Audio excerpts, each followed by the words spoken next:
Well, beautiful day today here in California, San Francisco.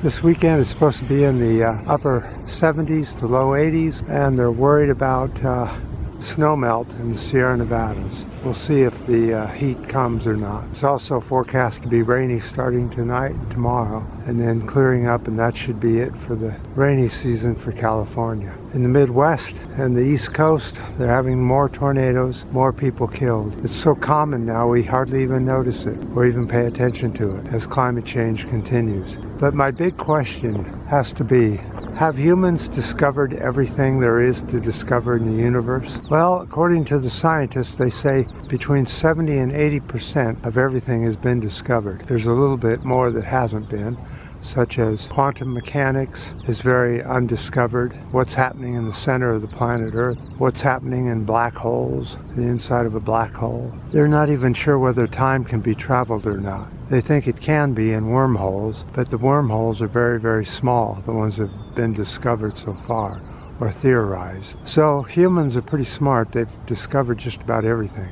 But one thing we don't seem to be able to figure out is how do we cope with 8 billion people on a planet that has finite resources? Can we do it? Or is it impossible that we can get enough renewable resources to keep ourselves going? The UN has now said that population will probably never reach 10.5 billion people, that will probably in the next 5 years start to decrease our population because of storms and weather-related issues, and that there's not much we can do about it. And whether we can reduce our numbers fast enough is the big question. If we can reduce down to about 1 to 2 billion people, we would have enough renewable resources to continue on living for a very long time. So that is the question. Can we figure out how to reduce our numbers and continue to operate our population at a high number? And that's probably not doable.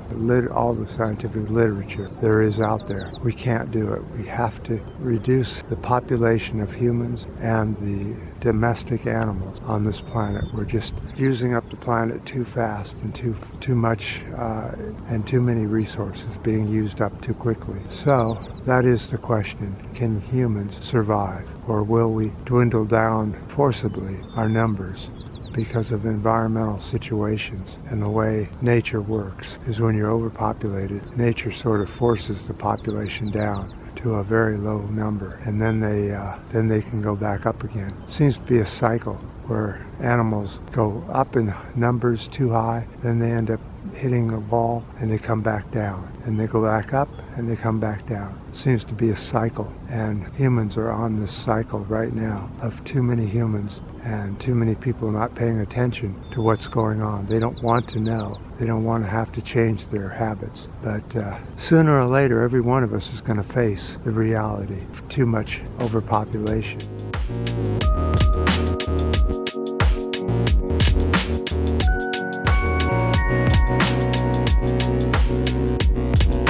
On another subject, I wanted to talk about Paul Beckwith's channel. He came on yesterday sounding very depressed because he couldn't make a living off of his channel. Unfortunately, environmental channels on YouTube, you cannot make a living on it. You just can't. Not enough people are interested in the environment or the situation as of right now. Probably in 4 to 5 years, that will change, and suddenly there'll be all this interest, and we will be trying to reduce our consumption and the way we operate. But by then, it might be too late. We have 4 to 5 years to figure it out before it is too late.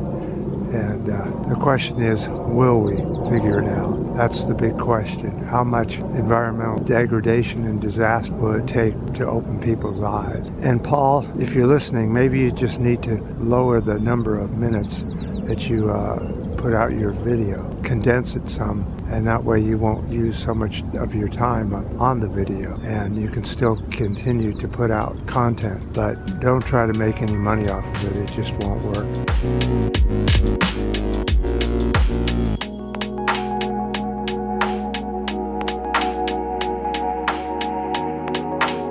Nobody has ever been able to make a living off YouTube much at all, just a very few. And it's only for a little while, and then their popularity dies out, and they either have to move on to Hollywood or something else to continue on making money at making videos. So that's today's video, kind of short, kind of to the point. Will we make it? Will we figure it out? Or will Mother Nature take care of it for us? I appreciate any comments you have on this, your ups, your new subscribers, and until next time.